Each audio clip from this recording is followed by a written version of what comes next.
Community Designs is proudly brought to you by Design Build Expo, Australia's ultimate trade event for architecture, building, construction and design professional communities. Visit designbuildexpo.com.au for more information.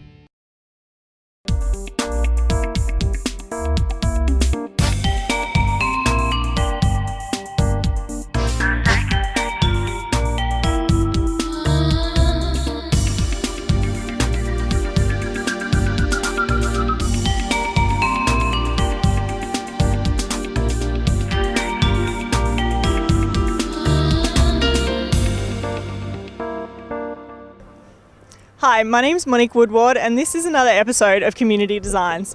Today we're at the Newport Gardens Early Years Centre. Let's go chat to the architect.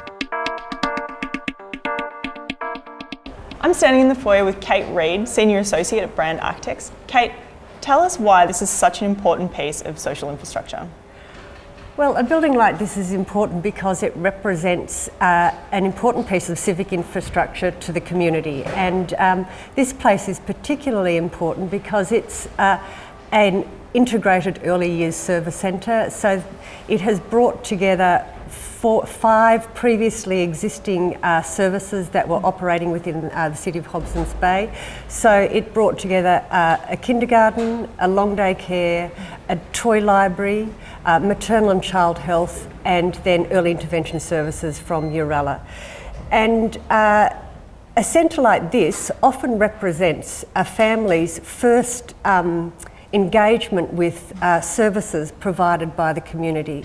It also is a place where families come and form their networks with other families in the area, and it's a place where they can access multiple resources.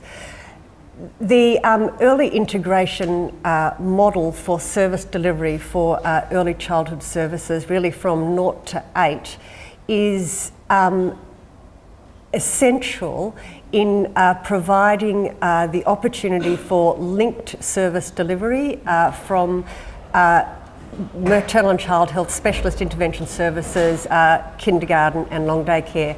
And it enables soft referrals to happen between those professionals so that a family only needs to tell their story once. And so it's an important building because it had to bring all those functions together, bring people who were previously operating separately in their own places with their own facilities to come together and join in a team. And so the building had to in no way be an impediment to that agenda. In fact, it had to enable and promote that agenda. In terms of the architecture, some of the responses we made to that was, the first thing was we decided to have a central playground around which the building wrapped. And the central playground in itself had some challenges that originally there was some concern by some of the existing service providers that should the playground be fenced up so that kindergarten children were separate from long day care. And again, a decision was made with our clients that no, we wouldn't be putting fences to separate the playground because that would impede an integrated service delivery. One of the other things is a building like this has multiple rooms and many of those rooms, all the children's rooms, require direct access to the playground. And so that means that the rooms address the playground and you need to get circulation space to them. And that means that these buildings can be quite circulation laden, and so carefully managing the circulation space to A, not be excessive, and B, be a place of interest and positive contribution to the building as a whole is a really important thing. And so I guess some of the things we did with this building to try and make that journey of interest was we introduced things like places to sit. We introduced visual links. So on the north side of the building there are visual links to the school because this project is co-located with a school. And at the south there are visual links to the little additional licensed play area that originally was intended to have chickens and veggie garden and things like that in it. The other thing we did was use the building form to create places of light so that throughout the building there are clerestory windows that bring light into the building and create variation in the form of the ceiling. And also the walls, we've sort of stepped the walls, painted the walls different colours so that again, at a movement level, there is interest as you move around the building. Talk to us a bit about the different sort of programs and how they all interlink, and I guess the different agendas within the building but also in the playground. Yeah, okay. So, well, there's long day care, which is for children, I'm presuming from about 7:30am through to about 6:30pm. So you've got to remember, some of those little people are here for that whole time, and often they're here for longer than the shifts of the staff who are looking after them. So it's really important to make those lovely places for those children to be. That may be their main place to be most days of the week. They're not going off to the shops or the library or whatever, so this has to be their special place. And so trying to create rooms that have visual interest, enable pockets of space to be set up in them, a sort of flexible setup for the teachers to be able to rearrange, providing constant interest is essential. Also just having them sunny, so they can be happy, sunny places, so they're not in shaded, depressing spaces, if you like. Just making them positive is really important.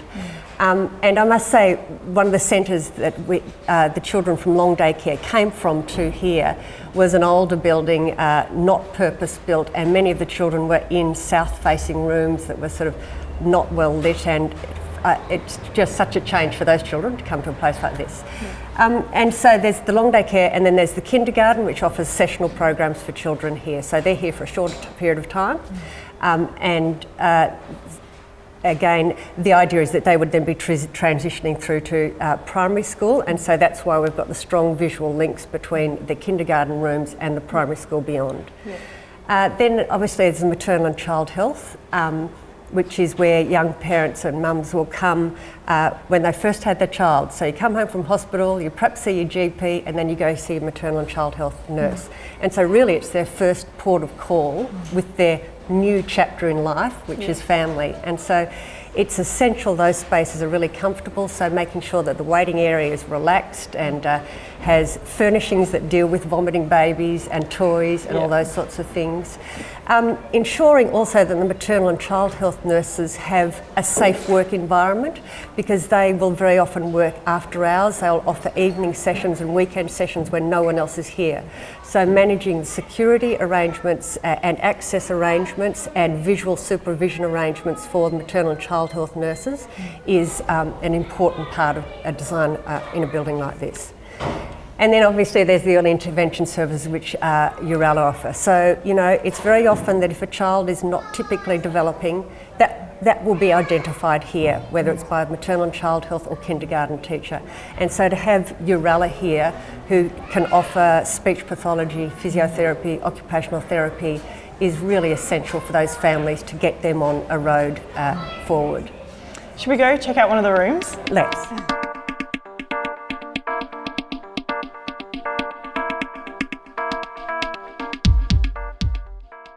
Kate, there's a lot of regulations that are involved with spaces, early learning centres like this.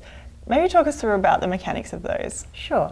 So that's right. Early years centres have licensed spaces with them, and so they have to be licensed by the Department of Education, and so they have certain regulations which are built into the building code that we have to meet. And those are things like every child must have 3.25 square metres of space, clear floor space in a room that excludes door swings and fixed furniture. So, you ideally would like to do a little bit more than that, but obviously budgets need to be taken into account. The rooms must have uninterrupted visual supervision, so much as we would like to create little corners, we can't. They have to be, a teacher has to be able to see the whole space, and then I suppose it's up to the teacher to furnish it.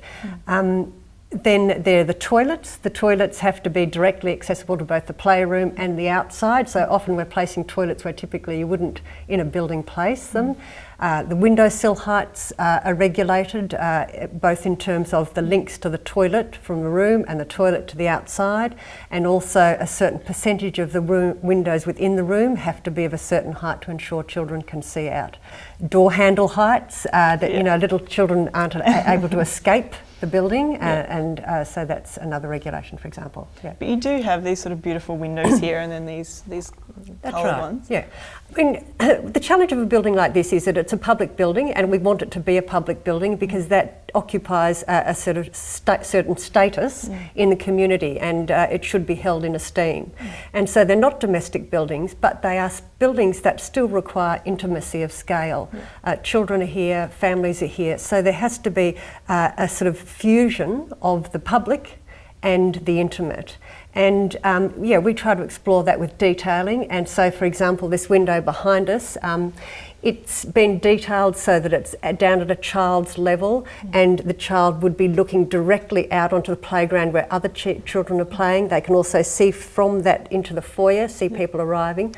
But also we've detailed it into a wall that's deeper, and the windowsill is about 400 deep, so that it becomes this play space in its own right. So a child could just quietly be kneeling at that window doing some private or joint activity with another child.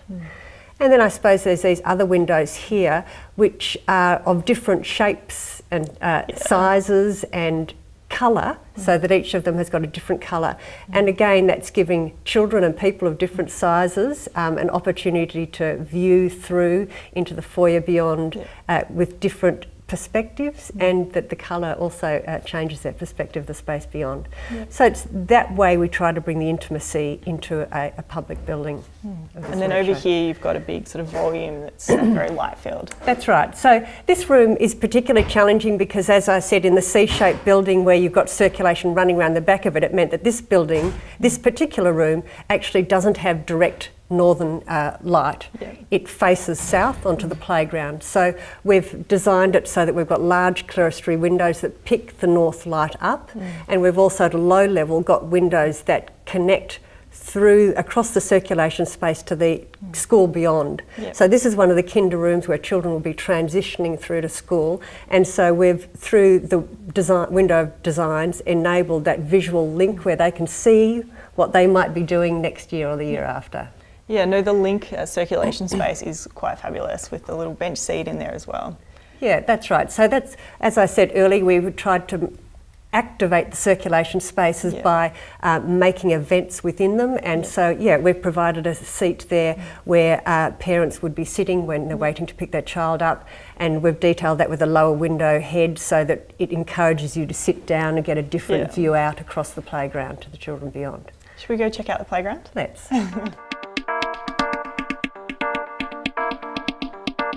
We're in the beautiful garden. Kate, who is the landscape architect? Carol McConville of Xylem Landscapes. Yeah, she's done a beautiful job. Yeah. Maybe talk to us about why this garden is so important. Yeah. Well, because central to the design is having this centrally located garden or playground around which the building wraps. It really is the focal point of the building. So as you know, when we came in the main entry, the view, a framed view straight into the playground, so people immediately connected to it. And you've got to remember that outdoor play is as much an important part of the child's development as indoor play. So it's essential that the landscape design enables that learning play to occur. Having a C-shaped building that wraps around the playground presents challenges. It meant that half the building was on the north side of the playground and potentially going to cast shadows onto the playground. So a large part of our sort of architectural problem solving was how do we manage the roof heights and forms of the north half of the building to limit the sort of shadow that they cast onto the playground and still make sure that the majority of the playground was in sun for the majority of the day. So things like the soffits to the veranda of the northern half of the building have got skylights built into them, so that although we're getting deep verandas, we're still getting light through those verandas onto the ground underneath.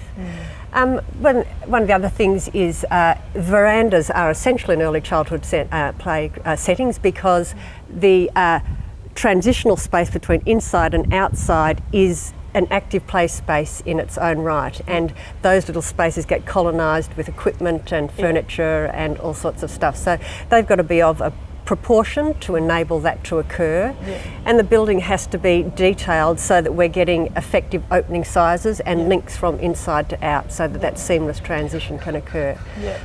I suppose one of the other things we need to think about too is how do you manage to support those roofs of verandas? And so managing where we place columns so that we're not presenting hazards in play is important.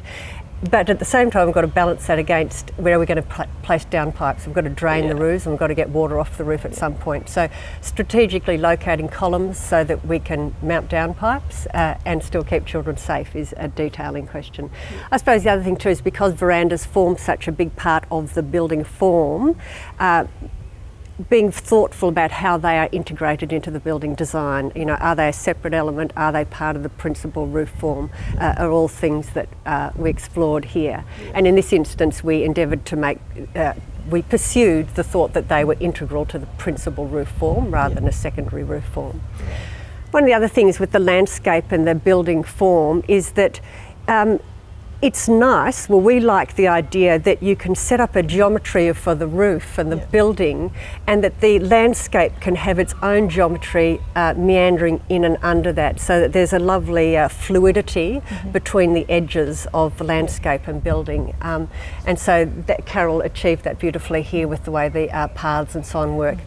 One of the other challenges is that we've got 0 to 5-year-olds in this space, and so a newborn on a rug on the ground for outside time is at risk of being run over by a 5-year-old on a tricycle tearing around the bike path.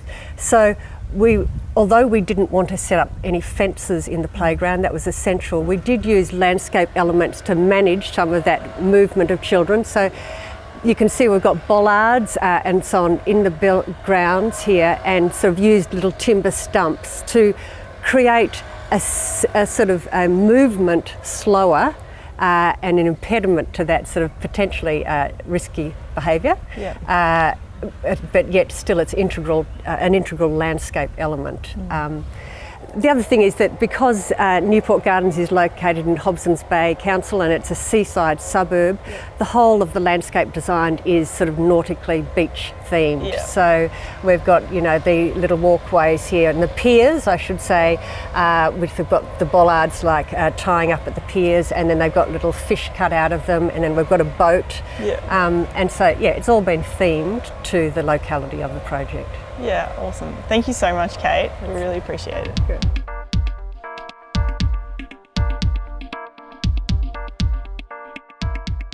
I'm standing here with Sue and Leonie, the leadership team for this facility. Tell us about why this is such an important community building. The building is really important, and the facility is really important to the community because it has brought together a number of services into one place, and has the opportunity to continue to build the capacity of the community to be involved within their local area with the combined services and with the school. It came about with the possibility of grants from the state government for new buildings. The facility that I was in a standalone kindergarten was nearly a 60-year-old building, and it needed to be remodelled, reshaped or rebuilt. And so the Committee of Management and myself went to Council and suggested that that would be a proposal to look into that, looking into applying for the grant. And so then it rolled out, looking at the grant and how it would have to be impacted with different stakeholders to be involved to facilitate being eligible for the grant. And then Sue and the Willie Co-op came on board as part of that process of kindergarten, long day care, and then other community services involved. So we were in a similar situation. We were in an ageing building that was to capacity, and with the impact of new regulations being enforced within the sector, there was going to be a shortfall in that service. So we would be, instead of being a community non-for-profit service, we would have become quite an exclusive service because it would have been quite expensive to maintain and keep viable. So that was why we chose for our service to actually join into this project. And we were able to grow from a 42 place centre to a 149 place centre that we are now. But not only do we have long day care, we have those integrated kindergarten program, we have our sessional kindergarten programs, but we have all aspects that cater to children from 0 to 6. So that's invaluable to the community, but also to the teams that work within this service, because we're able to tap into other areas of expertise. So having our maternal child health, having our integrated services, toy library, playgroups. Early intervention are involved. And the capacity of the team of educators is so much broader now. So both of our individual services had expertise, but coming together and broadening the team and growing the team. So we've got a team of 40, and there's about 8 kindergarten teachers. There's 30 odd diploma trained staff and a couple of certificate 3. So we've got a highly qualified staff, and they bounce ideas off each other. They're able to mentor and support each other's learning and development as educators, and so that just provides a higher quality opportunity for families to be involved in high quality service for their children. That's right. And with all of these services being together, there's more opportunity for us to capture vulnerable families and children with additional needs. So having that expertise right across that whole spectrum, we're able to facilitate and manage that and offer more opportunity for those families. And support them on their journey. So they may come in to maternal and child health, be referred through to, say, long day care, and then come through the year after year, and then maybe go into sessional kindergarten. And so they've come in at a very young age and have been within the service and the community for 3 or 4 years before going on to school. And their location being right on the school grounds and having an adjoining fence means that transition, if that school is their family's choice, is the next step. So it's that sort of, it's called the seamless approach. So they come in at one point and go all the way through. So it really does offer that family, connectedness. Yeah. So that sense of community is really well supported. They grow and develop in that one community for a length of time. It also opens up opportunity for families who don't have support networks. If they're in that one community all the way through, there's more opportunity for them to form relationships and form networks to support them in their home life as well. So, And what's your favourite part of the architecture? Oh, the architecture itself, I think it is the common ground of the shared yard, I think, is a really wonderful opportunity because the classrooms are individual, but that shared space outside when educators and children come together really does allow that real integration and connectedness of children and age groups of children. So we have the youngest, of our babies from sort of 6 months upwards out in the yard with our 4 and 5 year olds. So that intermingling and learning from each other and modelling behaviour and learning to look after younger siblings and younger children within the yard space, but also the fact that the educators are out there working and communicating together. So that shared space with the adjoining classrooms really facilitates lots of positive interactions. yeah, that's right. And do you imagine that this is a model that could be rolled out throughout the state? I think it's where we're headed in the sector. There is, there's always been a division between what is formal education and what's care. I think that communities are needing more of both together in this day and age, and there's more demand on families to be working. So facilities like this allow for communities to develop an understanding that actually learning starts from when they're babies, and that we're seeing more and more of that now with more children being needing care positions. The level of interaction and learning and development that's happening for those is having to start a lot earlier, and we're part of those processes a lot earlier alongside families. So this type of facility allows that to flourish. So. I think too the fact that there is curriculum frameworks that are supporting education and care from naught to 6, so the Victorian Early Years Framework and the Early Years Framework for Australia both emphasise the 0 to 8 and 0 to 5 age groups. So, and with the changing climate, sessional kindergarten, as we grew up with, where most families had stay-at-home mums, is a thing of the past.